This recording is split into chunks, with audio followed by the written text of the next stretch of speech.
ಬಲಿಪೀಠಕ್ಕೆ ಏರ್ತಾರ ತ್ರಿಮೂರ್ತಿ ಮಂತ್ರಿ ಮಹೋದಯರು. ಮೋದಿ ರಣತಂತ್ರಕ್ಕೆ ಚಿಂತಾಕ್ರಾಂತರಾಗಿದ್ದಾರ ಸಿಎಂ ಸಾಹೇಬ್ರು. ಬ್ಲಾಕ್ ಅಂಡ್ ವೈಟ್ ದಂಧೆಯಲ್ಲಿ ವೈಟ್ ವಾಶ್ ಆಗೋಗ್ತಾರ ಸಿದ್ದರಾಮಯ್ಯನವರ ಆಪ್ತರು. ಯಡಿಯೂರಪ್ಪ ಹಾರಿಸಿದ್ದು ಗಾಳಿಯಲ್ಲಿ ಗುಂಡ ಅಥವಾ ನುಡಿ ಮರ್ಮದಲ್ಲಿ ಅಡಗಿದೆಯಾ ನಿಜವಾದ ಕಾರಣ? ಇದೇ ಹೊತ್ತಿನ ವಿಶೇಷ. ತಲೆದಂಡ ಆಗುತ್ತಾ?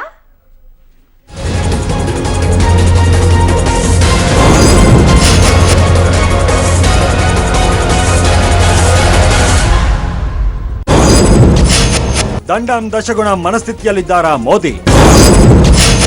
ಉರುಳಿತ ಮುಖ್ಯಮಂತ್ರಿ ಸಿದ್ದರಾಮಯ್ಯ ಗಾದಿ.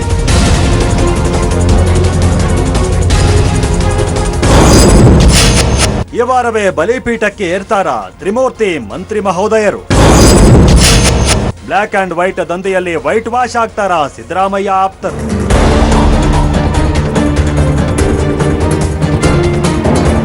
ಇನ್ನು ಕೆಲವೇ ದಿನಗಳಲ್ಲಿ ರಾಜ್ಯ ರಾಜಕೀಯದ ದಿಕ್ಕೆ ಬದಲಾಗಲಿದ್ಯಾ? ಮಹತ್ತರ ರಾಜಕೀಯ ಘಟನಾವಳಿಗೆ ಕರ್ನಾಟಕ ಸಾಕ್ಷಿಯಾಗಲಿದ್ಯಾ? ಸಿದ್ದರಾಮಯ್ಯ ಪ್ರಭಾವಳಿಯಲ್ಲಿರುವ ಮೂವರು ಅತ್ಯಾಪ್ತ ಸಚಿವರ ತಲೆದಂಡ ಆಗಲಿದ್ಯಾ? ಹಾಗೊಂದು ವಿದ್ಯಮಾನ ನಡೆದಿದ್ದೇ ಆದ್ರೆ ಸಿದ್ದರಾಮಯ್ಯ ಪಟ್ಟಕ್ಕೆ ಕಂಟಕ ಎದುರಾಗುತ್ತಾ? ಕಳೆದ ಒಂದು ವಾರದಿಂದ ರಾಜಕೀಯ ಮೊಗಸಾಲಿಯಲ್ಲಿ ಇಂತಹ ಪ್ರಶ್ನೆಗಳು ಉತ್ತರ ಸಿಗದೆ ಗಿರಿಕೆ ಹೊಡಿತಾ ಇವೆ. ಮುಖ್ಯಮಂತ್ರಿ ಸಿದ್ದರಾಮಯ್ಯ ಸಂಪುಟದ ಮೂವರು ಪ್ರಭಾವಿ ಸಚಿವರ ಹಣಕಾಸು ವ್ಯವಹಾರ ಇದೀಗ ಹಲವು ಗುಮಾನಿಗಳಿಗೆ ಕಾರಣವಾಗಿದೆ. ಇದಕ್ಕೆ ಸಂಬಂಧಪಟ್ಟಂತೆ ಕೇಂದ್ರ ಜಾರಿ ನಿರ್ದೇಶನಾಲಯ ಮತ್ತು ಸಿಬಿಐಗೆ ಮಹತ್ವದ ದಾಖಲೆಗಳು ಲಭಿಸಿದ್ದಾವೆ ಎನ್ನುವಂತ ಮಾಹಿತಿ ಹೊರಬಿದ್ದಿದೆ. ಲೋಕೋಪಯೋಗಿ ಇಲಾಖೆಯ ಜಯಚಂದ್ರ ಹಾಗೂ ನೀರಾವರಿ ನಿಗಮದ ಚಿಕ್ಕರಾಯಪ್ಪ ಬ್ಲಾಕ್ ಅಂಡ್ ವೈಟ್ ದಂಧೆಯಲ್ಲಿ ಸಿಕ್ಕಿಬಿದ್ದಿರೋದೇ ಈ ಬೆಳವಣಿಗೆಗೆ ಪ್ರಮುಖ ಕಾರಣ ಅಂತ ಹೇಳಲಾಗ್ತಾ ಇದೆ. ಆಪ್ತ ಅಧಿಕಾರಿಗಳಿಬ್ಬರ ಮೇಲೆ ಐಟಿ ದಾಳಿ ಹಾಗೂ ಅನಂತರ ಜಾರಿ ನಿರ್ದೇಶನಾಲಯ ಮತ್ತು ಸಿಬಿಐ ನಡೆಸಿದ ವಿಚಾರಣೆ ವೇಳೆ ಹಲವು ಯೋಜನೆಗಳಲ್ಲಿ ಭ್ರಷ್ಟಾಚಾರ ಮತ್ತು ಕಿಕ್ ಬ್ಯಾಕ್ ಪ್ರಕರಣ ನಡೆದಿರುವಂತಹ ಬಗ್ಗೆ ದಾಖಲೆ ಸಿಕ್ಕಿದೆ ಅಂತ ಹೇಳಲಾಗ್ತಾ ಇದೆ. ಇದರಲ್ಲಿ 3 ಜನ ಸಚಿವರ ಪಾತ್ರ ಇರೋದು ಮೇಲ್ನೋಟಕ್ಕೆ ಕಂಡು ಬಂದಿದೆ ಅಂತ ಪಬ್ಲಿಕ್ ಟಿವಿಗೆ ಉನ್ನತ ಮೂಲಗಳು ಮಾಹಿತಿ ಕೊಟ್ಟಿವೆ. ಈ ಹಿನ್ನೆಲೆಯಲ್ಲಿ ತ್ರಿಮೂರ್ತಿ ಮಂತ್ರಿ ಮಹೋದಯರಿಗೆ ಭಾರೀ ಗಂಡಾಂತರ ಕಾದಿದೆ ಅನ್ನುವಂತ ಮಾತುಗಳು ಕೇಳಿ ಬರ್ತಾ ಇವೆ. ಇದರ ಬೆನ್ನಲ್ಲೇ ಯಡಿಯೂರಪ್ಪ ಹಾಗೂ ಕುಮಾರಸ್ವಾಮಿ ಅವರ ಮಾರ್ಮಿಕ ನುಡಿಗಳು ಇದಕ್ಕೆ ಪುಷ್ಟಿಯನ್ನ ಕೊಡ್ತಾ ಇದ್ದಾವೆ. ಬಹುಶಃ ಇನ್ನೊಂದು 15 ದಿವಸದಲ್ಲಿ 3 ರಿಂದ 4 ಜನ ಸಚಿವರು ಅನೇಕ ಬೇರೆ ಬೇರೆ ಕಾರಣಗಳಿಗಾಗಿ ಕ್ಯಾಬಿನೆಟ್ ಇಂದ ಇಳಿಬೇಕಾಗುತ್ತೆ. ಕೆಲವರು ದೊಡ್ಡ ಒಂದು ಶಿಕ್ಷೆಯನ್ನು ಅನುಭವಿಸಬೇಕಾಗುತ್ತೆ. ಯಾಕಂದ್ರೆ ಹಲವಾರು ಇಶ್ಯೂಗಳು ಒಂದಲ್ಲ ಎರಡಲ್ಲ, 1-1.5 ಗಂಟೆ ಬೇಕಾದ್ರೆ ನಿಮಗೆ ಕೂತ್ಕೊಂಡ್ಬಿಟ್ಟು ನಿಮಗೆ ಎಷ್ಟು ಬೇಕೋ ಮಾಹಿತಿ ಕೊಡ್ಬಿಡ್ತೀವಿ. ಬಹಳ ಇಶ್ಯೂಗಳು. ಹಾಗಾದ್ರೆ ಸಿದ್ದರಾಮಯ್ಯ ಸಂಪುಟದ 3 ವಿಕೆಟ್ ಬೀಳೋದು ಗ್ಯಾರಂಟಿನಾ? ಮುಜುಗರದಿಂದ ಪಾರಾಗೋದಕ್ಕೆ ಸಿದ್ದರಾಮಯ್ಯ ಹೊಸ ರಾಜಕೀಯ ದಳ ಪ್ರಯೋಗಿಸಲಿದ್ದಾರ? ಇನ್ನು ಕೆಲವೇ ದಿನಗಳಲ್ಲಿ ಎಲ್ಲವೂ ಕೂಡ ಗೊತ್ತಾಗಲಿದೆ.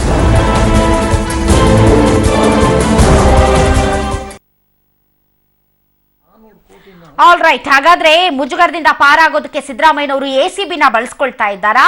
ಇನ್ನು ಸಿದ್ದರಾಮಯ್ಯನವರ ಸರ್ಕಾರವನ್ನ ಉರುಳಿಸೋದಕ್ಕೆ ನಿಜಕ್ಕೂ ಕೂಡ ಬಿಜೆಪಿ ಪ್ಲಾನ್ ಮಾಡಿದ್ಯಾ? ಹೀಗಂತ ಕೇಂದ್ರವನ್ನ ಬಳಸ್ಕೊಳ್ತಾ ಇದೆಯಾ? ಈ ರೀತಿಯಾದಂತಹ ಅನುಮಾನಗಳು ರಾಜಕೀಯ ಪಡಸಾಲೆಯಲ್ಲಿ ವ್ಯಕ್ತವಾಗ್ತಾ ಇವೆ. ಹಾಗಾದ್ರೆ ಇತ್ತೀಚೆಗೆ ನಡೀತಾ ಇರುವಂತಹ ಕಾಂಗ್ರೆಸ್ ಪಾಳೆಯದ ಬೆಳವಣಿಗೆಗಳನ್ನ ನೋಡಿದ್ರೆ ಸರ್ಕಾರಕ್ಕೆ ಮುಜುಗರದ ಮೇಲೆ ಮುಜುಗರ ವ್ಯಕ್ತವಾಗುವಂತಹ ಸಾಧ್ಯತೆಗಳು ಕಂಡು ಬರ್ತಾ ಇದೆ.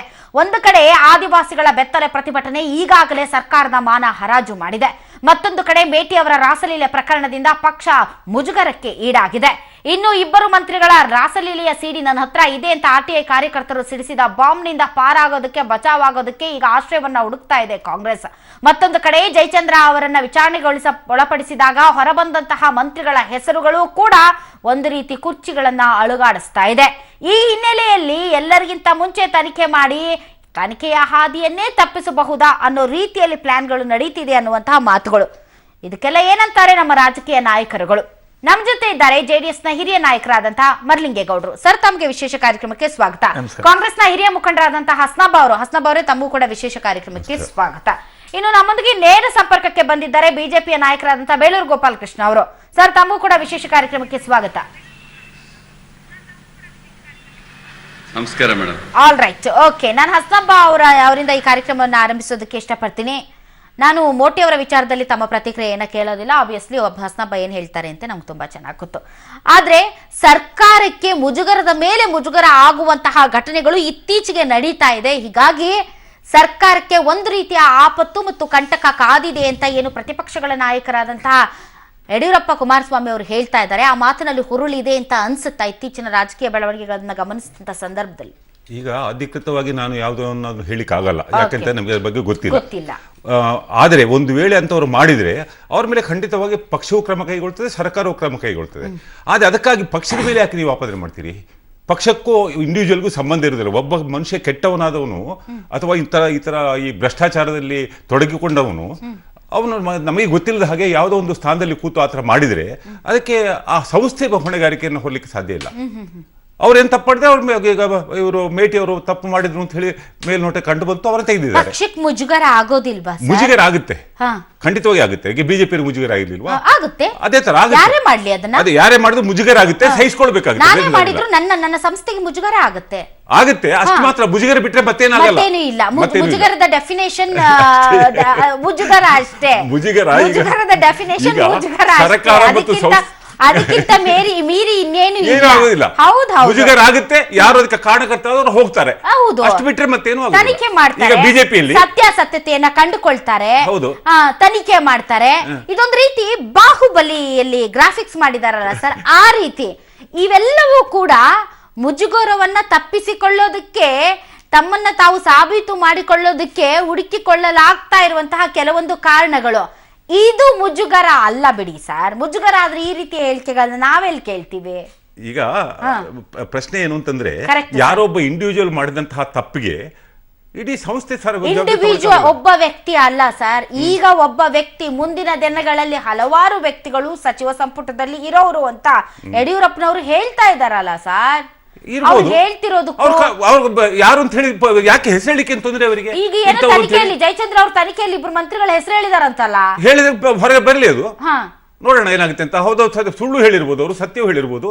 ಅದು ಹೇಗೆ ಹೇಳಿಕಾಗುತ್ತೆ? ನಾವು ಸುಮ್ಮನೆ ಒಬ್ಬ ನಿರಪರಾಧಿ ಆಗಿದ್ದವನ್ನ ಯಾರೋ ಒಬ್ಬ ಹೇಳ್ದ ಅಂತ ಹೇಳಿದ ತಕ್ಷಣ ಕಿತ್ತಾಗಲಿಕ್ಕಾಗುತ್ತಾ? ಜನರಿಗೆ ಅಭಿವೃದ್ಧಿಗೆ ಪೂರಕವಾದಂತ ಮತ್ತು ಜನರ ಆಶೋತ್ತರಗಳನ್ನ ಈಡೇರಿಸುವಂತಹ ಒಂದು ಯೋಜನೆಗಳನ್ನ, ಕಾರ್ಯಕ್ರಮಗಳನ್ನ ಹಮ್ಮಿಕೊಂಡು ಒಂದು ರೀತಿ ಎದೆಯುಬ್ಬಿಸಿ ನಡೆದ ಹಾಗೆ ತಾವು ಹೇಳ್ತಾ ಇರೋ ರೀತಿ ನೋಡಿದ್ರೆ ತುಂಬಾ ಗನಂದಾರಿ ಕೆಲಸ ಮಾಡ್ಕೊಂಡು ಏನೋ ಜನರನ್ನ ಮೆಚ್ಚೋದಕ್ ಮುಂದೆ ಬರ್ತಾ ಇದಾರೇನೋ ಅನ್ನೋ ತರದಲ್ಲಿ ಹೇಳ್ತಿರಲ್ಲ ಸರ್. ಎಷ್ಟು ಈಸಿಯಾಗಿ ನಿಮ್ಮ ಬಾಯಲ್ಲಿ ಆ ಮಾತುಗಳು ಬರ್ತಾ ಇದೆ ಅಂತಂದ್ರೆ, ನಿಮಗೂ ನಿಮ್ಮ ಸರ್ಕಾರಕ್ಕೂ ಲವಲೇಶದಷ್ಟು ಕೂಡ ಸೀರಿಯಸ್ನೆಸ್ ಆಗಲಿ ಅಥವಾ ಜನರ ಮನಸ್ಥಿತಿ ಮತ್ತು ಜನರ ಭಾವನೆಗಳಲ್ಲಿ ನಮ್ಮನ್ನ ಹೇಗೆ ಊಹಿಸ್ಕೊಳ್ತಿದ್ದಾರೆ. ಯಾರೋ ಬಿಜೆಪಿ ನಾಯಕರು ಏನು ಹೇಳುದು ಅಂತ ಹೇಳಿದ ತಕ್ಷಣ ನಾವು ನಿದ್ದೆ ಕಟ್ಕೊಂಡು ಮಾಡ್ಕೊಂಡು ಯಾವ್ದೋ ಒಬ್ಬ ರಾಜಶೇಖರನ್ನು ಎಲ್ಲೋ ಕುತ್ಕೊಂಡು ಏನೋ ಹೇಳ್ಬಿಟ್ರೆ ನಾವು ತಲೆ ಕೆಡ್ಸ್ಕೋಬೇಕಾ? ಸಿಡಿ ಬರ್ಲಿರಿ ಹೊರಗೆ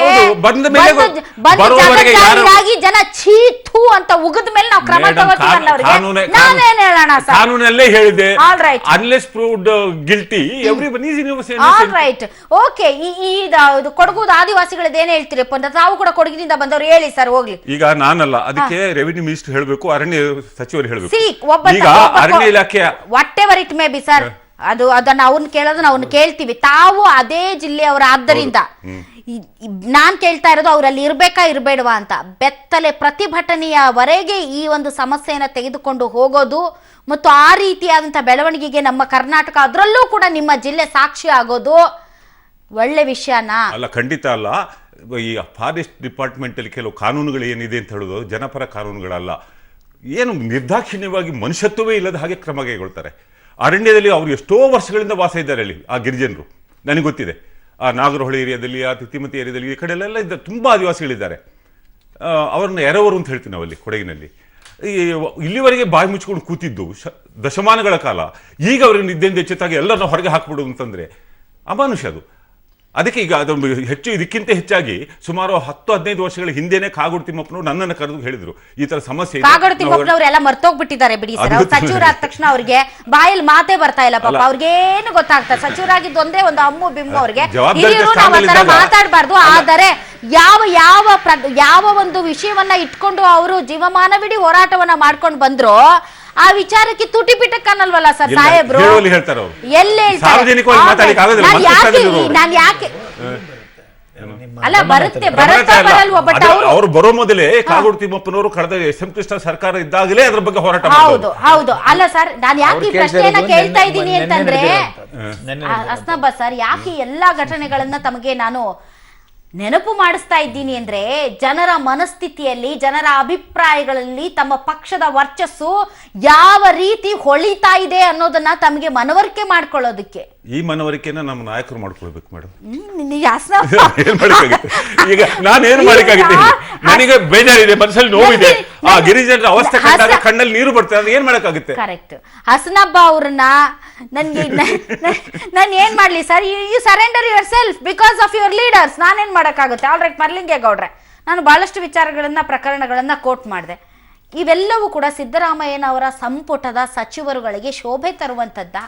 ಇದರಿಂದ ನಿಜಕ್ಕೂ ಕೂಡ ವಿಷಯದಲ್ಲಿ ಟೋಟಲ್ ಆಗಿ ನಾನು ಹೇಳ್ತಾ ಇರೋದು.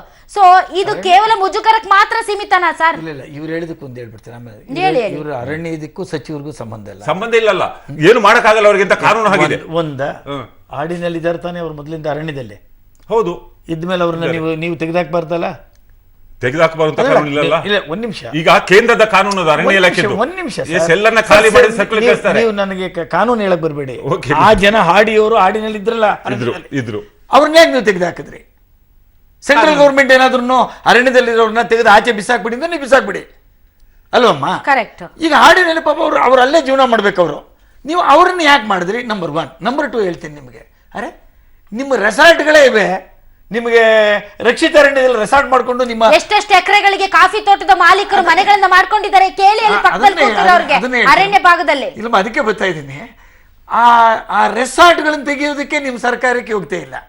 ಆ ಆಡಿಯವರು ಪಾಪ ಅಲ್ಲಿ ಏನೋ ದುಡ್ಕೊಂಡು ಅಲ್ಲಿ ಪಾಪ ಅವ್ರ ಜೀವನ ನೋಡಿದ್ರೆ ನಿಜವಾಗಮ್ಮ ಇದು ಹೆಂಗೆ ಇವರು ಮಾಡಿ ಮೇಲೆ ಮಾಡಿ ಕಟ್ಕೊಂಡು ಇವ್ರು ಯಾರೋ ಈ ಕಾಳಧನಿಕರು ಮಾಡ್ತಾ ಇದಾರಲ್ಲ, ಅವ್ರು ಹೆಂಗೆ ಊಟ ಮಾಡ್ತಾರೋ ಗೊತ್ತಾಗ್ತಾ. ಕೊಡಗು ಮತ್ತೆ ಚಿಕ್ಕಮಗಳೂರು ನಿಮಗೆ ಅಲ್ಲ, ಅದನ್ನೇ ಅವರೆಲ್ಲ ಊಟ ಮಾಡ್ತಾವ್ರೆ. ಬಟ್ ಅವ್ರು ಏನ್ರಿ ಅಲ್ಲೊಂದು ಇದಾಕಿದ್ರೆ ಬುಲ್ಡೋಜರ್ ನೆನ್ನೆ ಬುಲ್ಡೋಜರ್ ನೋಡ್ಬಿಟ್ಟು ಏನ್ ಈ ದೇಶ ಎಲ್ಲಿಗೆ ಹೋಯ್ತಿದೆ ಅಂತ ಅನ್ಸ್ಬಿಡುತ್ತೆ ನಮ್ಗೆ. ಹೇಳ್ತೀನಿ, ರತನ್ ಟಾಟಾ ಅವ್ರನ್ನ ಮಾತು ಹೇಳವ್ರಮ್ಮ. ಮುಖೇಶ್ ಅಂಬಾನಿ ಅವ್ರ 27 ಅಂತಸ್ತನ್ನು ನೋಡ್ಬಿಟ್ಟು ಅವ್ರು ಏನು ಮಾತಾಡಿಲ್ವಂತ. ಏನು ಹೇಳ್ತೀರಾ ನೀವು? ನೋಡಿದ್ರೆ ಹಿಂಗಿದ್ದೀರಾ ಒಂದು 2 ಅಂತಸ್ತಲ್ಲಿ ಅಂತ ರತನ್ ಟಾಟಾ ಅವ್ರು ಕೇಳಿದಾಗ ಅವ್ರನ್ನ ಮಾತು ಹೇಳಿದ್ರಂತೆ. ಏನಿಲ್ಲ, ಅವ್ರು 27ನೇ ಅಂತಸ್ತಿನಿಂದ ಕೆಳಗೆ ನೋಡ್ಬಿಟ್ಟು ಕೆಳಗೆ ಏನೇನಿದೆ ಅಂತ ಯೋಚನೆ ಮಾಡ್ಕೊಂಡು ಅವ್ರು ಇದ್ರಲ್ಲಿ ಬದುಕಿದ್ರೆ ಸಾಕು ಅಂದ್ರಂತೆ. ಅದರ ಅರ್ಥ ಏನು ಗೊತ್ತಾ ನಿಮಗೆ? ಬಾಂಬೆನಲ್ಲಿ ದೊಡ್ಡ ಬಿಲ್ಡಿಂಗ್ ಇರ್ತವೆ, ಕೆಳಗಡೆ ಗುಡಿಸಲು ಹಾಕೊಂಡಿರ್ತಾರೆ. ಕೆಳಗಡೆ ಅಷ್ಟು ಗುಡಿಸಲುಗಳವೆ, ಮೊದಲು ಅದನ್ನು ನೋಡ್ಬೇಕು ನಾವು ಅನ್ನೋ ಮಟ್ಟಕ್ಕೆ ನಿಮ್ಗೆ ಹೇಳ್ತಾ ಇರೋದು. ಯಾಕೆ ಇದನ್ನು ಹೇಳ್ತಿದ್ದೀನಿ ಅಂದರೆ, ಅಲ್ಲ ರೀ, ಅವ್ರು ಹಾಡಿನಲ್ಲಿದ್ದರು. ಅವ್ನು ಯಾರು ರೀ? ಅವನು DFO, ಅವ್ನು ಯಾವನು RFO? ಅವ್ರಿಗೇನು ಮಾನ ಮರ್ಯಾದೆ ಇದೆಯೇನ್ರಿ? ದುಡ್ಡು ಕೊಡ್ತೀವಿ ಅಂದ್ರೆ ಏನು ಬೇಕಾದ್ರೂ ಮಾಡ್ತಾರೆ. ಅವ್ರನ್ನ ನಾನು ಹೇಳೋದಮ್ಮ, ತಕ್ಷಣ ಅವ್ರನ್ನ ಎಕ್ಸಸ್ಪೆಂಡ್ ಮಾಡಲಿಲ್ಲ. ಅಲ್ಲ ಗೌಡ್ರೆ, ಓಲೆ ಹಾಡಿನೆಲ್ಲ 770 ಜನ ಇದ್ರು. ಈಗ 15 ದಿವಸದಿಂದ ನಡೀತಾ ಇದೆ. ನೀವು ರಿಪೋರ್ಟ್ ಕಳಿಸ್ಬೇಕಾಗಿತ್ತು. ನೀವು ಅರಣ್ಯ ಮಂತ್ರಿಗೆ ಹೇಳ್ಬೇಕಾಗಿತ್ತು. ನೀವು ಏನನ್ನು ಹೇಳಿದ್ರೆ ಬುಲ್ಡೋಜರ್ಸ್ ಬಿಟ್ರೆ ಯಾರು ಹೇಳೋರಿಲ್ಲ ಕೇಳೋರಿಲ್ಲ ಅಂತೇಳಿ. ದರ್ಶನ್ ಮನೆ ನಿಮ್ಮ ಕೈನಲ್ಲಿ ತೆಗಿಯಕ್ಕಾಗಿಲ್ಲ. ಶಿವಶಂಕರಪ್ಪನವ್ರ ಮನೆಯನ್ನ ನೀವು ತೆಗಿಯಕ್ಕಾಗಿಲ್ಲ. ಬಡವ್ರ ಮನೆ ಎಲ್ಲ ಹೊಡೆದು ಬಿಸಾಕಿದ್ರಿ. Notice ಕೊಟ್ಟಿರಲ್ಲ sir? ಇವ್ರಿಗೆ ಕೊಟ್ಟಿಲ್ಲ ನೋಟಿಸ್. ಫೋಟೋ ತಗೊಂಡು ಆಮೇಲೆ ಕಿತ್ಕೊಂಡು ಹೋಗಿದ್ದಾರೆ ಅಂತ ಅವ್ರು ಹೇಳ್ತಾರೆ. ನೀವು ಸ್ವಲ್ಪ ನೋಡಿ ಎಂತೆಂತ ಇಶ್ಯೂಗಳಿದೆ. ಎಂತೆಂತ ಇಶ್ಯೂಗಳಿದೆ ಅಂದ್ರೆ ಒಂದು ವಿಷಯದ ಬಗ್ಗೆ ನಾವು ಗಂಟೆಗಟ್ಟಲೆ ಮಾತಾಡಬಹುದು. ಎಸ್, ಈಗ ನನ್ನ ಪಾಯಿಂಟ್, ಇವತ್ತಿನ ಚಕ್ಬಂದಿ ಪಾಯಿಂಟ್ ನಾವು, ಯಾಕಂದ್ರೆ ಆ ತರ ಇದೆ ಆದಿವಾಸಿಗಳ ಸಂಕಟ ಎಲ್ಲ ಬಿಟ್ಟು ಅವ್ರದ್ದು ಮಾತಾಡೋದೇ ತುಂಬಾ ಪ್ರಾಥಮಿಕವಾಗಿ ಅಂತ ನಮ್ಗೆ ಅನ್ಸುತ್ತೆ. ಯಾಕಂದ್ರೆ ಸಹೃದಯರಾದವ್ರು ಯಾರಾದ್ರೂ ಕೂಡ ಆ ವಿಷಯನ ಬಿಟ್ಟು ಮುಂದಕ್ಕೆ ಹೋಗಕ್ಕೆ ಕಾಡಲ್ಲಿ ಇರೋರು ನಿಮ್ಗೆ ಹೇಳ್ತೀನಮ್ಮ. ಅಂತ ಹಾಡಿ ಇದ್ರಲ್ಲಿ ಇರೋರ್ಗೆ ₹100 ನೋಟ್ ನೋಡಿರಲ್ವಲ್ರಿ ಸರಿಯಾಗಿ ಅವರು. ಅಂತವ್ರ ಮನೆ ಅದು ಒಂಥರ ಏನೋ ಹಾಕೊಂಡು ಗುಡಿಸಲ್ಗಳಮ್ಮ. ಅದೇನಂಗ ಅಂತವ್ರ ಮನೆ ಮೇಲೆ ನೀವು ಬುಲ್ಡೋಜರ್ ಯಾರ್ರಿ? ಅವನು ಹುಡುಕ್ಸ್ರಿ ನೀವೇ ಹೋದ್ರಿ ಸರ್ಕಾರ. ನಾವೇನಾದ್ರು ನಮ್ಮ ಸರ್ಕಾರ ಇದ್ರಮ್ಮ, ನಾನು ನಿಜವಾಗ್ಲೂ ಹೇಳ್ತೀನಿ, ಕುಮಾರಸ್ವಾಮಿ ಹತ್ರ ಕೂತ್ಕೊಂಡು ಹುಡುಕ್ಸೋನೆ ಅವನ್ನ. ಅವ್ನು ಯಾರು ಕರ್ಸೋಣ ಇಲ್ಲ ಅವ್ನ ಎದುರುಗಡೆ ಏನ್ಬಿಟ್ಟು ಅಲ್ಲಮ್ಮ. ಆ ಬುಲ್ಡೋಜರ್ ಅವ್ರಿಗೆ ಹೆಂಗಾಯ್ತು? ಅವ್ರ ಮಕ್ಳು ಮರಿ ಎಲ್ಲ ಚಿನ್ನದ ಗಟ್ಟಿಗಳನ್ನ ನೀವು ನೋಡ್ತಾ ಇದ್ರಲ್ಲ, ತೆಗಿತಾ ಇದ್ರೆ ಈಚೆ ಬರ್ತಾವೆ. ನಿಮ್ಮ ಚೀಫ್ ಇಂಜಿನಿಯರ್ಗಳು, ನಿಮ್ಮ ಇಂಜಿನಿಯರ್ಗಳು, ಎಕ್ಸಿಕ್ಯೂಟಿವ್ ಇಂಜಿನಿಯರ್ಗಳು ಮನೆಗಳಲ್ಲಿ ಏನ್ ಸ್ವಾಮಿ ಲ್ಯಾಂಬರ್ಗಿನಿ ಕೊಡ್ತಾ ಇದ್ರಿ ಮಕ್ಕಳುಗಳಿಗೆ. ಆ ಮಕ್ಕಳಿಗೆ ತಿನ್ನಕ್ಕೆ ಇಟ್ಟಿಲ್ದವ್ರ ಮನೆ ನೀವು ಆ ಮನೆಗಳ ಮೇಲೆ ನೀವು ಬುಲ್ಡೋಜರ್ ರಸ್ತೀರಿ ಸರ್. ಆಮೇಲೆ ಇಲ್ಲಿ ಒಂದು ವಿಪರ್ಯಾಸ ಏನ್ ಗೊತ್ತಮ್ಮ, ತಾವು ಅರ್ಥ ಮಾಡ್ಕೋಬೇಕು. ಬಡವರ ಓಟು, ಸಾಹುಕಾರರ ಅಧಿಕಾರ. ಕಾಂಗ್ರೆಸ್ ಅಂದ್ರೆ ಕಾಂಗ್ರೆಸ್ ಓಟ್ ಕೊಡೋರು ಬಡವರು. ಇಲ್ಲ ಇಲ್ಲಮ್ಮ, ಹಿಂದುಳಿದವರು, ದಲಿತರು, ಅಲ್ಪಸಂಖ್ಯಾತರು. ಕಾಂಗ್ರೆಸ್ ಓಟ್ ಕೊಡ್ತಕ್ಕಂಥವ್ರು ಬಡವರು ತಮ್ಗೆ ಹೇಳ್ತೀನಿ. ಬಟ್ ಅಧಿಕಾರ ಹಿಡಿತಕ್ಕಂಥವ್ರೆಲ್ಲ ಸಾಹುಕಾರರುಗಳು, ಎಲ್ಲ ಲಕ್ಷಾಧಿಪತಿಗಳು, ಕೋಟ್ಯಾಧಿಪತಿಗಳು. ನಿಮ್ಗೆ 100 ಕೋಟಿಯವರು, ಕೋಟ್ಯಾಧಿಪತಿಗಳು ಅಲ್ಲ, 100 ಕೋಟಿಯವರು. ಬೇಲೂರು ಗೋಪಾಲಕೃಷ್ಣ ಅವರೇ ಎಸ್, ಬ್ಲಾಕ್ ಅಂಡ್ ವೈಟ್ ದಂಧೆಯಲ್ಲಿ ಸಿದ್ದರಾಮಯ್ಯ ಆಪ್ತರನ್ನ ವೈಟ್ ವಾಶ್ ಮಾಡೋದಕ್ಕೆ ಮೋದಿ ಅವರು ರಣತಂತ್ರ ಹೆಣೆದಿದ್ದಾರೆ. ಟಾರ್ಗೆಟ್ ಮಾಡ್ತಾ ಇದ್ದಾರೆ ಕರ್ನಾಟಕನ.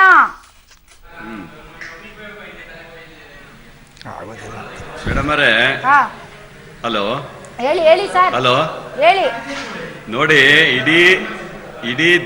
ಇಡೀ ದೇಶದಲ್ಲಿ ಹಲೋ ಕೇಳಿಸ್ತಿದೆ, ಹೇಳಿ ಸರ್. ಹಲೋ ಇಡೀ ದೇಶದಲ್ಲಿ ಭ್ರಷ್ಟಾಚಾರ ನಡೆದರಲ್ಲಿ 25% ಕರ್ನಾಟಕ ರಾಜ್ಯದಲ್ಲಿ ನಡೀತಾ ಇದೆ. ಇದರಲ್ಲಿ ಇವತ್ತು CBI ಬಂದು ಬಿಟ್ಟಿದ್ದಾರೆ. ಬಿಟ್ರೆ ಮೋದಿ ಅವರ ಕೈವಾಡ ಯಾವುದೂ ಇಲ್ಲ. ಇದು ಭ್ರಷ್ಟಾಚಾರ ರಹಿತವಾಗಿರ್ಬೇಕನ್ನೋಕ್ಕೋಸ್ಕರ CBI ಅಧಿಕಾರಿಗಳು ಇವತ್ತು RBI ಅಧಿಕಾರಿಗಳನ್ನ ಅಥವಾ ಇನ್ನಿತರ ಅಧಿಕಾರಿಗಳನ್ನ ಅವರ ಮಾಹಿತಿಗಳನ್ನ ತಿಳ್ಕೊಂಡು ಬಂದಿದ್ದಾರೆ. ಇದಕ್ಕೆ ನಮ್ಮ ಪಕ್ಷದ ಯಾವುದೇ ಕೈವಾಡಗಳು ಇಲ್ಲಿ ಇಲ್ಲಿಲ್ಲ. ಸರ್ ನಿಮ್ಮ ಹತ್ರ ಇಲ್ವಾ ಸರ್? ಒಂದು ನಿಮ್ಮ ಹತ್ರ ಅಂದ್ರೆ ನಿಮ್ಮ ಹತ್ರ ಅಲ್ಲ, ನಿಮ್ ಪಕ್ಷದಲ್ಲಿ ಖಂಡಿತ ಆತರ ಯಾವುದೇ ಇಲ್ಲ. ನಿಮ್ ಪಕ್ಷದಲ್ಲೇ ಇಲ್ಲ ಅಂತ ಗೋಪಾಲ್ ಕೃಷ್ಣ ಅವರ ನಮ್ಮ ಪಕ್ಷದಲ್ಲಿ ಅಲ್ಲ, ಜೋಕ್ ಆಫ್ ದಿ ಇಯರ್ ಇದು. ನಮ್ಮ ಅಲ್ಲಲ್ಲ ಗೌಡ್ರೆ, ಒಂದ್ ನಿಮಿಷ ಹೇಳಿ. ಇದು ಭ್ರಷ್ಟಾಚಾರ ಇಡೀ ದೇಶದಲ್ಲಿ ನಡೆದಿರೋದ್ರಲ್ಲಿ 25% ಕರ್ನಾಟಕ ರಾಜ್ಯದಲ್ಲಿ ನಡೆದಿದೆ. ಖಂಡಿತ. ಅದ್ ಹೆಂಗೆ ಸರ್? ಇಡೀ ಭ್ರಷ್ಟಾಚಾರದ ದೇಶದಲ್ಲಿ ದೊಡ್ಡ ಒಂದು ಭ್ರಷ್ಟಾಚಾರ ಹಗರಣಗಳು ನಡೆದಿದೆ ಇಲ್ಲಿ ಅನ್ನೋದಾದ್ರೆ ಆಗಿದೆ. ಗೋಪಾಲ್ ಕೃಷ್ಣ ಅವರೇ, ಪಶ್ಚಿಮ ಬಂಗಾಳದಲ್ಲಿ ಕರ್ನಾಟಕದಲ್ಲಿ ಮಾತ್ರ ಯಾಕೆ ಜಾಸ್ತಿ ಇರುತ್ತೆ ಅಂತ ಅಂದ್ರೆ ಹುಡುಕ್ತಾ ಇರೋದು ಇಲ್ಲೇನಾ ಅಂತ. ಕರ್ನಾಟಕ ಮತ್ತು ಪಶ್ಚಿಮ ಬಂಗಾಳದಲ್ಲಿ ಅಧಿಕಾರಿಗಳನ್ನ ಚೂ ಬಿಟ್ಟು ಅಲ್ಲೇ ನೀವು ರೈಡ್ ಮಾಡಿ ಹುಡುಕಿ ಮಾಡಿ ಅಂತ. ಯಾಕೆಂತಂದ್ರೆ ಮುಂದೆ ಚುನಾವಣೆ ಗೆಲ್ಬೇಕಲ್ಲ, ರಾಜಕೀಯ ಅಲ್ಲ ಸರ್. ಈಗಿರುವಂತ ಸರ್ಕಾರ ಬಿಜೆಪಿ ತರ ಸರ್ಕಾರ ಅನ್ನೋ ಕಾರಣಕ್ಕೆ ಹೇಳಿ ಸರ್. ಮತ್ ನಮ್ಮ ಬಾಯಲ್ಲಿ ಯಾಕೆ ಅದೇನು ಹೇಳಿಸ್ತೀರಿ? ಹೇಳಿದ್ದು ರಾಜಕೀಯಕ್ಕೆ ಅಂತ ಹೇಳಿದ್ರೆ ಅದೇ ಅರ್ಥ. ಬಿಜೆಪಿ ಸರ್ಕಾರಗಳೆಲ್ಲ ಉಳಿಸ್ಬೇಕು ಮಾಡಿ ಅವರಿಗೆ. ಹಸನ್ ಅಬ್ಬರ ಒಂದ್ ನಿಮಿಷ ಸುಮ್ನೆ ಹೇಳಿ. ಹಸನ್ ಅಬ್ನರ್ ನಾನು ಮಾತಾಡ್ತೀನಿ ಒಂದ್ ನಿಮಿಷ. ಆಯ್ತು ಹೇಳಿಪ್ಪ. ಇದು ಆ ರೀತಿಯ ಯಾವುದೇ ನಮ್ಮ ಪಕ್ಷದ ಒಂದು ಚಟುವಟಿಕೆ ಇಲ್ಲ. ನೋಡಿ, ಸರ್ಕಾರದಲ್ಲಿ ನಿಮ್ಮ ಪಕ್ಷದಲ್ಲ ಸರ್, ನಿಮ್ಮ ಕೇಂದ್ರ ಸರ್ಕಾರದ್ದು. ಜಯಚಂದ್ರ ಮತ್ತು ಚಿಕ್ಕರಾಯಪ್ಪ ಯಾವತ್ತು ಸಿಕ್ಕಿಬಿದ್ದ ಸರ್ ಮೇಡಮ್ ಅವರೇ, ಈ ರಾಜ್ಯದಲ್ಲಿ 2,000 ರೂಪಾಯಿಗಾಗಿ ಇವತ್ತು ಕ್ಯೂ ನಿಂತ್ಕೊಳ್ತಾ ಇದ್ದಾರೆ ಜನ. ಇವ್ರ ಹತ್ರ ಹೊಸ ನೋಟು 5-5 ಕೋಟಿ ರೂಪಾಯಿ 10 ಕೋಟಿ ರೂಪಾಯಿ ಹೊಸ ನೋಟು ಬಂದ್ರೆ ಅಲ್ವಾ? ಅದರಿಂದ ಭವಿಷ್ಯ ನೋಡಿದ್ರು ಏನು ಗೊತ್ತಿಲ್ದೇನೆ ಅವ್ರು ಯಾಕಪ್ಪ ಹೇಳಿದ್ರು ಇಬ್ರು ಸಚಿವರು ತಲೆದಂಡ ಆಗುತ್ತೆ ಅಂತ. ನಮ್ಮ ನಾಯಕರು ಹೇಳಿದ್ರಲ್ಲಿ ಎರಡು ಮಾತಿಲ್ಲ, ಇದು ಸತ್ಯ. ಇವತ್ತು ಒಬ್ಬ ಮಂತ್ರಿ ರಾಜೀನಾಮೆ ಕೊಟ್ಟಿದ್ದಾರೆ, ಇನ್ನು 3 ಜನ ಮಂತ್ರಿಗಳು ರಾಜೀನಾಮೆ ಮಾತಿಲ್ಲ ಅಂತ ಹೇಳಿದ್ರು. ಕಾರಣ ಇಷ್ಟೇ ಇಲ್ಲ, ಬೇಡ. ಕಾರಣ ಯಾಕಂತ ಹೇಳಿದ್ರೆ ಚಿಕ್ಕರಾಯಪ್ಪ ಎಲ್ಲ ಇದರಲ್ಲೂ ಸಹ ಬಾಯಿ ಬಿಟ್ಟಿದ್ದಾರೆ. ಏನು ಒಂದು ಈಗಾಗಲೇ CM ಅವರ ಆಪ್ತರಾದಂತ ಮಾದೇವಪ್ಪನವರು ಇರ್ಬೋದು, ಹಾಗೆ MB ಪಟೇಲ್ ಇರ್ಬೋದು, ಹಾಗೆ ಜಾರ್ಜ್ ಇರ್ಬೋದು. ಈ ರೀತಿಯ ಕೆಲವು ಹೆಸರುಗಳು ತುಳುಕಾಡ್ತಾ ಇದೆ. ಅದನ್ನ ನಾವು ಮಾಹಿತಿ ಇಲ್ದೇನೆ ಹೇಳಲಿಕ್ಕೆ ಬರೋದಿಲ್ಲ ಪೂರ್ತಿಯಾಗಿ. 1-2 ದಿವಸ ಕಾದ್ ನೋಡಿ, ಖಂಡಿತ ಇಷ್ಟು ಜನರು ರಾಜೀನಾಮೆ ಕೊಡೋದ್ರ ಜೊತೆಗೆ ಮಾನ್ಯ ಮುಖ್ಯಮಂತ್ರಿಗಳು ಕೊಡಬಹುದು ಅನ್ನೋದೊಂದು ನಿರೀಕ್ಷೆಯನ್ನ ಈ ಭಾಗದ ಜನರು ಹೇಳ್ತಾ ಇದ್ದಾರೆ. Okay, all right. ಮುಖ್ಯಮಂತ್ರಿಗಳು ಸೇರಿದಂತೆ ತಾವು, ನಾನು ಹೇಳ್ತಾ ಇಲ್ಲ, ನೀವ್ ಹೇಳಿದ್ದು ಬೇಳೂರು ಗೋಪಾಲ ಕೃಷ್ಣ ಅವರು, ಮಹದೇವಪ್ಪನವರು, MB ಪಾಟೀಲ್ರು ಮತ್ತೆ ಜಾರ್ಜ್ ಅವರ ಹೆಸರು ಬರ್ತಾ ಇದೆ ಅಂತ ತಾವು ಹೇಳ್ತಾ ಇದ್ದೀರಾ. ಈ ಮೂಲಕ ಮತ್ತೆ ಸಿದ್ದರಾಮಯ್ಯ ಅವ್ರ ಕುರ್ಚಿಗೂ ಅಳಗಾಡಬಹುದು ಅಂತ. ಅಳಗಾಡಕ್ ಬಿಡಲ್ಲ ಅಂತ ನಾನು ಹೇಳ್ತೀನಿ ಸರ್. ಊರಿಗೆ ಮುಂಚೆ ಅವ್ರು ನಿಂತಿಲ್ವಾ ಅಲ್ಲೇ? ನೋಡಿ, ತಲೆದಂಡ ಆಗುತ್ತಾ? ವಿಶೇಷ ಕಾರ್ಯಕ್ರಮಕ್ಕೆ ಮತ್ತೊಮ್ಮೆ ಸ್ವಾಗತ. ಎಸ್ ಮರಲಿಂಗೇಗೌಡ್ರೆ, ಈಗ ಬಂಧನದ ಭೀತಿಯಲ್ಲಿ ಇಬ್ಬರು ಸಚಿವರಿದ್ದಾರೆ. ಯಡಿಯೂರಪ್ಪ ಕುಮಾರಸ್ವಾಮಿ ಹೇಳಿಕೆ ಮರ್ಮ ಏನು, ಮತ್ತೊಂದು ಮರ್ಮಾಘಾತ ಆಗುತ್ತೆ, ಎಲ್ಲ ಓಕೆ. ಊರಿಗೆ ಮುಂಚೆ ACB ಹೋಗಿ ನಾನೇ ತನಿಖೆ ಮಾಡ್ತೀನಿ ಅಂತ ಎಲ್ಲರನ್ನು ಬಂಧಿಸ್ತಾ ಇರೋದು, ಸಂಪನ್ಮೂಲ ವ್ಯಕ್ತಿಗಳನ್ನ ವಿಚಾರಣೆಗೆ ಒಳಪಡಿಸ್ತಾ ಇರೋದು, ಇದರ ಹಿಂದೆ ಅನುಮಾನಗಳಿವೆ ಅನ್ನುವಂಥದ್ದು ಮತ್ತೆ ಹೊಸ ಆರೋಪಗಳು. ತಮ್ಗೇನು ಅನ್ಸುತ್ತೆ ಸರ್? ACB ರಚನೆ ಮಾಡಿದ್ದೇನೆ ಅನುಮಾನಕ್ಕಮ್ಮ. ನೀವು ಅನುಮಾನ ಇದೆ ಅಂತ ಯಾಕೆ ಹೇಳಕ್ ಹೋಗ್ತೀರಿ? ಲೋಕಾಯುಕ್ತ ಇಡೀ ದೇಶದಲ್ಲಿ, ಬಹುಶಃ ಈ ವಿಷಯವನ್ನು ನಮ್ಮ ಸ್ನೇಹಿತರು ಹಸನಬ್ಬ ಅವರು ಒಪ್ಕೋತಾರೆ, ಇಡೀ ದೇಶದಲ್ಲಿ ಚೆನ್ನಾಗಿ ಮಾಡ್ತಾ ಇತ್ತು. ನಮ್ಮ ಲೋಕಾಯುಕ್ತ ಬೆಸ್ಟ್ ಅಂತ ಹೆಸರು ತಗೊಂಡಿತ್ತು. ಅಂಥದನ್ನು ಇವರು ಸರ್ಕಾರ ಬಂದ ಮೇಲೆ ಮುರಿದು ಮೂಲೆಗೆ ಹಾಕ್ಬಿಟ್ರೆ ಹೇಳ್ತೀನಿ. ಒಂದು ACB ಅಂತ ತನ್ನ ಕೈಗೊಂಬೆ ಇದನ್ನು ಮಾಡ್ಕೊಂಡವ್ರೆ. ಅವರು ಇದು ಊರಿಗೆ ಮೊದಲು ನಾವು ಹೋಯ್ತಿದ್ದೀವಿ CBIಗಿಂತ ಮೊದಲು ಒಂದು ಇದಕ್ಕೆ ಮೊದಲು ಅವ್ರು ಏನು ಮಾಡ್ತಾಯಿದ್ರು?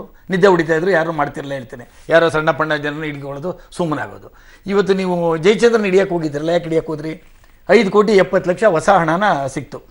ಇದು 2,000 ರೂಪಾಯಿ ನೋಟ್ಗಳು, 7 kg ಚಿನ್ನ ಸಿಕ್ತು, ಲ್ಯಾಂಬರ್ಗಿನಿ ಕಾರುಗಳು.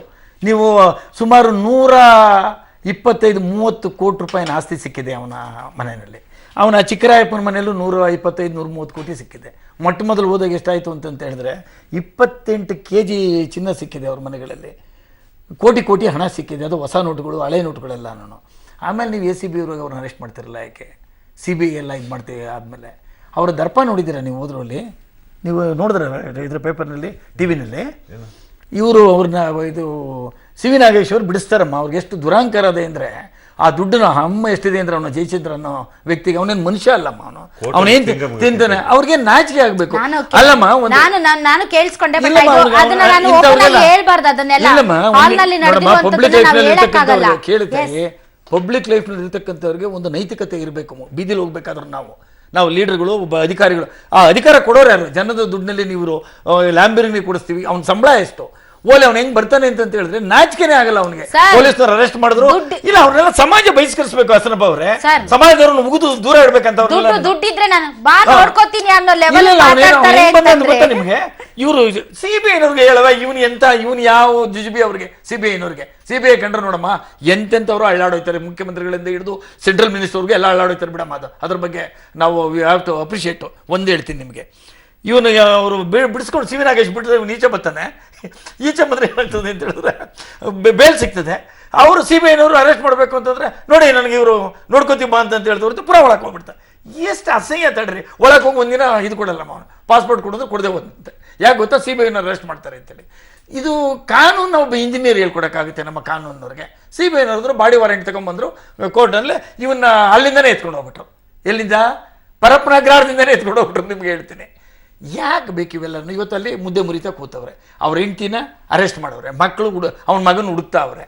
ಯಾವ್ದಕ್ಕೆ ಶ್ರೀಮಂತಿಕೆ ಬೇಕಿದ್ರೆ ನೋಡಿ. ನಮ್ಮ ಹುಡುಗರುಗಳು 15-20 ಸಾವಿರ ತಗೊಂಡು ಆರಾಮಾಗಿ ನೋಡಿ, ಆರಾಮಾಗಿ ನಿಂತವ್ರು. ಇಲ್ಲಿಂದ ಹೋದ ತಕ್ಷಣ ದಿಮ್ರಂಗ ಅಂತ ಮಾತಾಡ್ಕೊಂಡು ಮನೆಗೆ ಹೋಯ್ತಾರೆ ಇವರು. ಅಲ್ಲ, ಒಂದು ಸತ್ಯ ಹೇಳ್ತೀನಿ. ಅಲ್ಲ ಸರ್, ಈಗ ಇಲ್ಲ ಡೈವರ್ಟ್ ಆದ್ರಿ ಜಾರಿ ನಿರ್ದೇಶನಾಲಯ CBI ಅರೆಸ್ಟ್ ಮಾಡೋವರೆಗೂ, ರೇಡ್ ಮಾಡೋವರೆಗೂ ACB ಏನ್ ಮಾಡ್ತಾ ಇತ್ತು?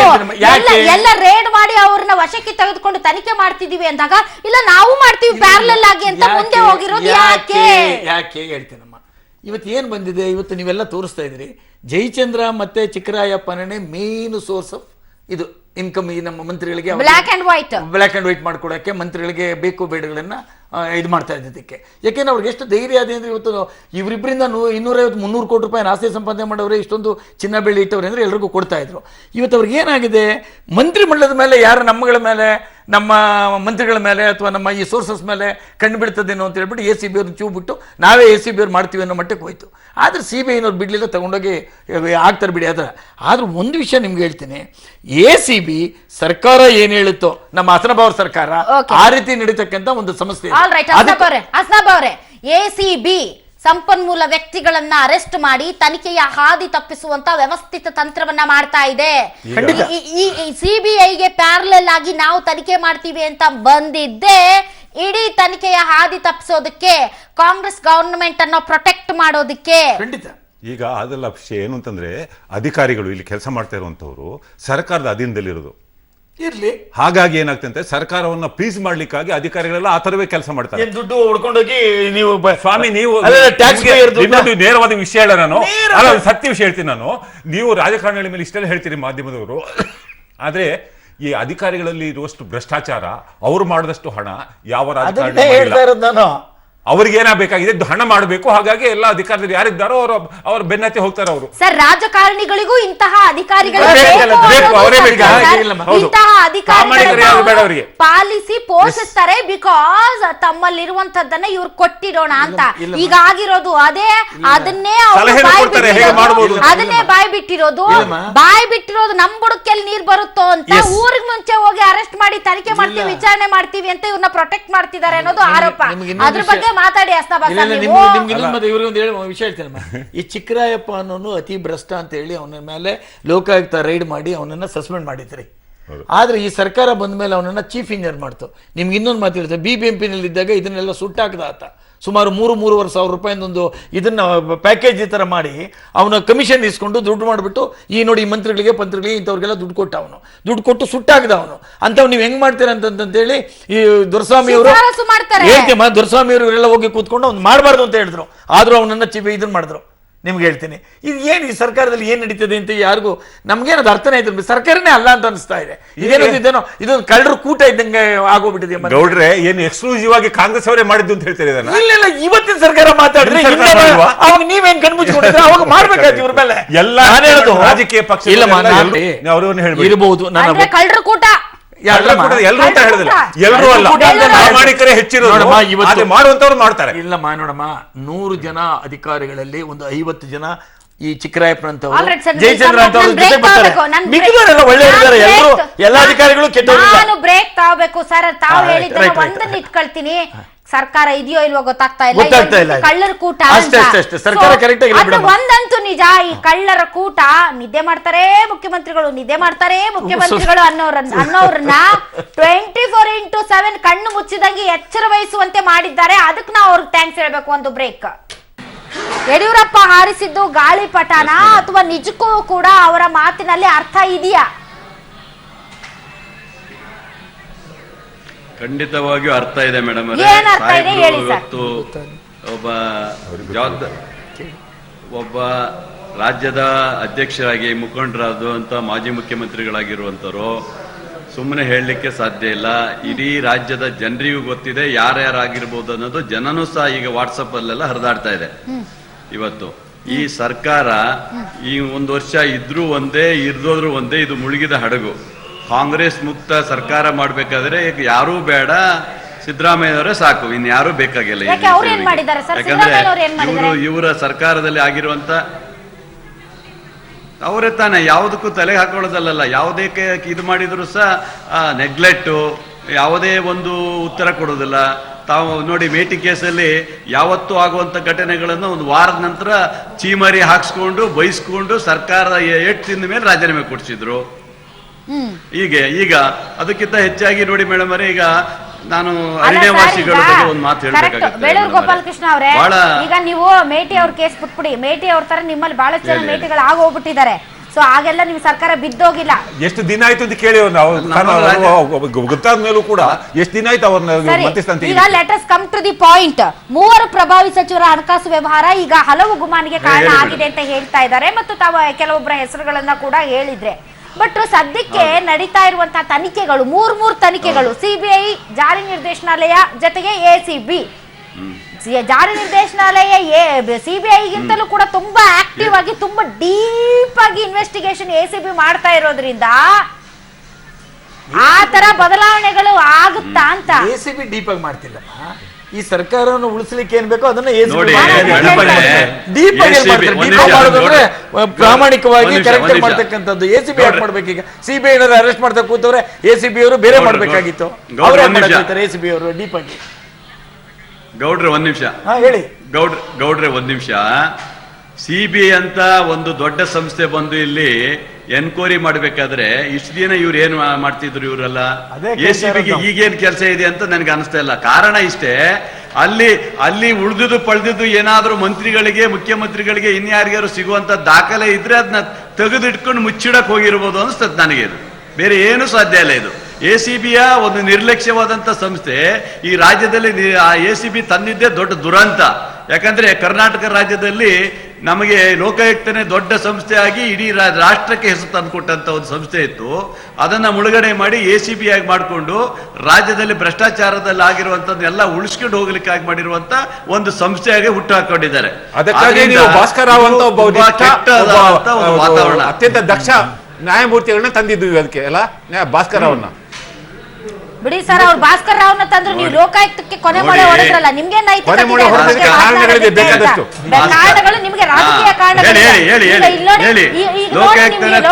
ಮೊಳೆ ಹೊಡೆದು ನೀವು ಎಸಿಬಿನ ತಂದಿದ್ದು ಈಗ ಕಷ್ಟ ಕಾಲಕ್ಕೆ ಹೆಂಗೆ ನಿಮ್ಗೆ ವರದಾನ ಆಗಿದೆ ಅನ್ನೋದನ್ನ ಜನ ನೋಡ್ತಾ ಇದ್ದಾರೆ. ಬೇಳೂರು ಗೋಪಾಲಕೃಷ್ಣ ಅವರೇ, ಹಾಗಾದ್ರೆ ತನಿಖೆಯ ಹಾದಿ ತಪ್ಪೋದಿಲ್ವಾ? ತನಿಖೆ ಹಾದಿ ತಪ್ಪೋದಿಲ್ವಾ ಸರ್? ನೋಡಿ, ಇದರಲ್ಲಿ ಯಾವುದೇ ಈ ತನಿಖೆ ಹಾದಿ ನಡೀತಾ ಇದೆ. ಇದರಲ್ಲಿ ಯಾವುದೇ ಕೈವಾಡಗಳಿಲ್ಲ. ಸಿಬಿಐ ಏನಾದ್ರು ಆಗ್ಬೇಕೋ ಅದನ್ನ ಅವ್ರು ಮಾಡ್ತಾರೆ. ಇದಕ್ಕೆ ಅವ್ರು ಹಾಕಿದ್ರು ಇವ್ರು ಹಾಕಿದ್ರು ಅಥವಾ ಭೀಮನಾಯಕನ ಇದಾಗಿ ಬಿಜೆಪಿ ಸೇರ್ಕೊಂಡಿದ್ದಾರೆ, ಅವ್ರಿಗೆ ತನಿಖೆ ಆಗಿ ACB ಹೋಗಿದೆ, ಇವೆಲ್ಲ ನಾವು ಯಾವುದೂ ಒಪ್ಪೋದಿಲ್ಲ. ಯಾರು ತಪ್ಪಿಸ್ತ ಆಗಿದ್ದಾರೆ ಯಾವುದೇ ಪಕ್ಷದಲ್ಲಿರಲಿ ಅವ್ರು ತನಿಖೆ ಆಗಬೇಕು, ಅವ್ರಿಗೆ ಶಿಕ್ಷೆ ಕೊಡುವಂತ ಕೆಲಸ ಆಗ್ಬೇಕು. ಇದು ಎರಡು ಮಾತಿಲ್ಲ. ಒಂದು ವಿಚಾರ ಹೇಳಬೇಕು, ಅರಣ್ಯವಾಸಿಗಳ ಬಗ್ಗೆ ಒಂದು ಮಾತು ಹೇಳಲೇಬೇಕಾಗತ್ತೆ ಮೇಡಮ್ ಅವರೇ. ತಾವು ಇಷ್ಟೋ ತನಕ ಸ್ಟಾರ್ಟಿಂಗ್ ಅಲ್ಲಿ ಮಾತಾಡಿದ್ರಿ, ಬಹಳ ಬೇಸರ ಸಂಗತಿ ಅರಣ್ಯವಾಸಿಗಳದ್ದು.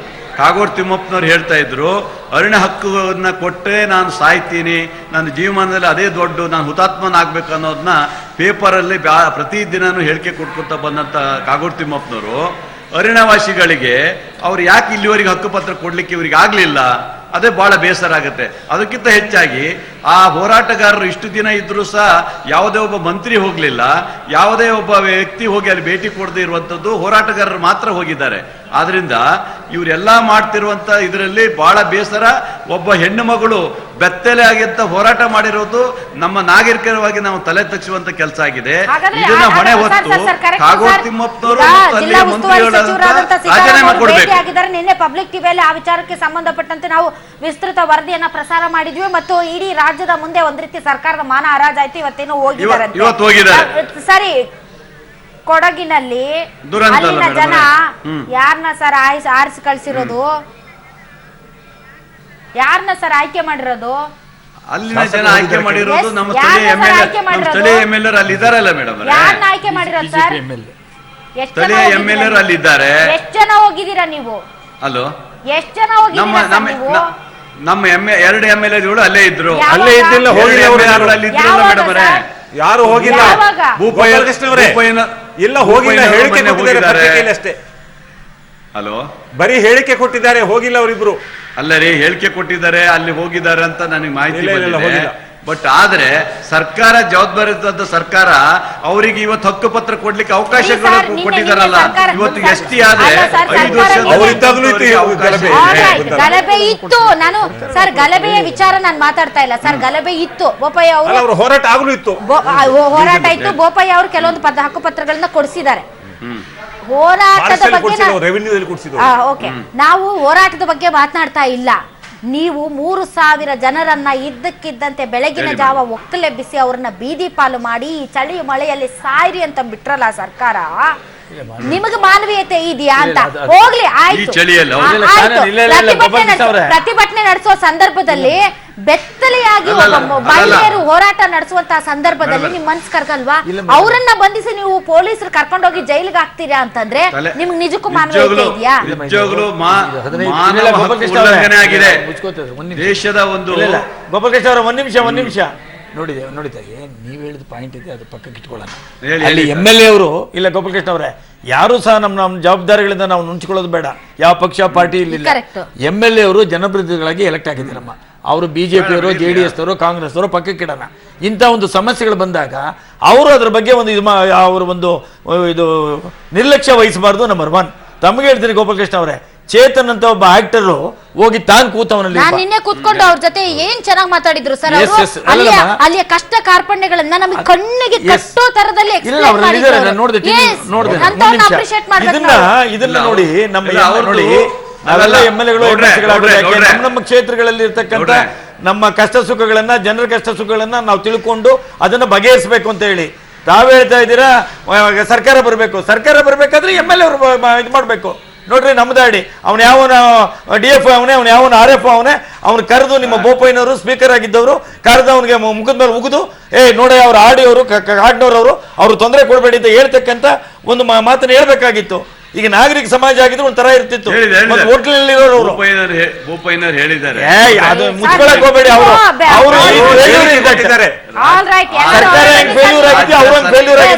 ರಾಜ್ಯ ಸರ್ಕಾರದ ಮಂತ್ರಿಗಳು ಯಾಕೆ ಬರಲಿಲ್ಲ? ಸಿದ್ದರಾಮಯ್ಯನವರ ಸರ್ಕಾರದ 3 ವಿಕೆಟ್ಗಳು ಬೀಳೋದು ಗ್ಯಾರಂಟಿನ? ಈ ಬಗ್ಗೆ ಚರ್ಚೆ ಮಾಡ್ತೀವಿ. ಒಂದು ಎಸ್ ಸಸ್ನಾಬಾ ಸರ್, ತಲೆದಂಡ ಆಗುತ್ತಾ? 3 ಸಚಿವರ ತಲೆದಂಡ ಆಗುತ್ತಾ? ಆದರೆ ಪಕ್ಷಕ್ಕೆ ಏನ್ ಡ್ಯಾಮೇಜ್ ಆಗಬಹುದು? ಆದರೆ ಆಗುತ್ತೆ ಅಂತ ಹೇಳೋ ಭರವಸೆ ನನಗಿಲ್ಲ. ಆದರೆ ಪಕ್ಷಕ್ಕೇನು ಆಗಲ್ಲ. ಅದು ಇಂಡಿವಿಜುವಲ್ಸ್ ಮಾಡಿದ್ದು. ಹೌದು. ಅವರ ಸ್ಥಾನವನ್ನು ಕಳ್ಕೊಳ್ತಾರೆ. ಕರೆಕ್ಟ್ ಅಷ್ಟೇ ಸರ್, ಮುಗಿತೀನಿ. ಅದಕ್ಕಿಂತ ಜಾಸ್ತಿ ಹಸನಾಬ್ ಅವ್ರ ಹತ್ರ ನಾನು ಅದಕ್ಕೆ ಬಿಜೆಪಿ ಸರ್ಕಾರ ಎಮ್ಮೆ ಚರ್ಮದ ಸರ್ಕಾರ, ದಪ್ಪ ಚರ್ಮದ ಸರ್ಕಾರ. ನೀವು ಸುಮ್ನಿದ್ರ ಅವಾಗ ಪ್ರತಿಪಕ್ಷ ನಾಯಕರಾಗಿ ಸಿದ್ದರಾಮಯ್ಯ ಅವರು ತೊಡೆ ತಟ್ಲಿಲ್ವಾ ಅವತ್ತು? ಇಲ್ವಾ ಸರ್? ಸುಮ್ನೆ ಇದ್ರ ನೀವು? ಸರಿ ಆಯ್ತು, ಜನ ಅವ್ರಿಗೆ ಪಾಠ ಕಳ್ಸಿದ್ರು. ಯಡಿಯೂರಪ್ಪನವರು ಐ ಆಮ್ ಸಾರಿ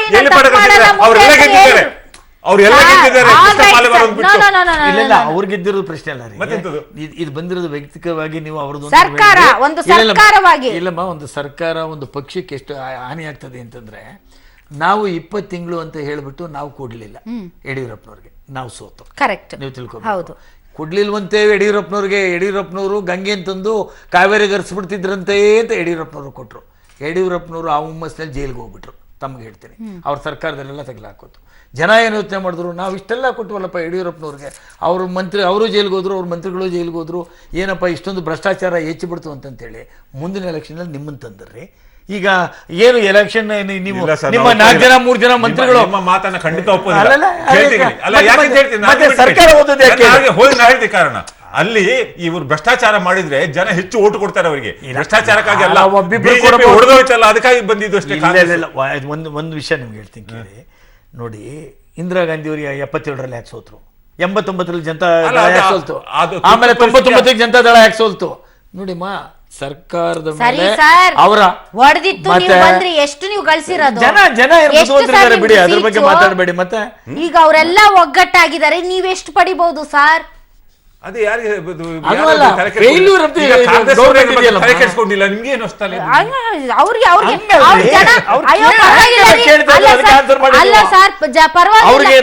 ಸರ್ಕಾರ ಬಂದ್ರೆ ಯಾವ ಸರ್ಕಾರ ಬಂದ್ರೆ ಕೂರ್ತೀವಿ ಏನ್ ತೊಂದರೆ? ಇವ್ರು ನೋಡಿ ಅಮ್ಮ, ಇವ್ರು ಎಷ್ಟೊತ್ತಿಗೆ ಈ ಸರ್ಕಾರ ರೆಡಿ ಆಗಿದ್ದಾರೆ ಸರ್. ಆಯ್ತು, ವಿ ಆರ್ ರೆಡಿ. ಅದಕ್ಕೆ ಈ ಉಡಾಫೆ ವಿ ಆರ್ ರೆಡಿ. ಆಯ್ತು, 5 ವರ್ಷಕ್ಕೆ ಬೇಕಾಗಿರೋದು ನಾವು ಮಾಡ್ಕೋತೀವಿ. 5 ವರ್ಷ ಉಡಾಫೆ ಅಲ್ಲಮ್ಮ.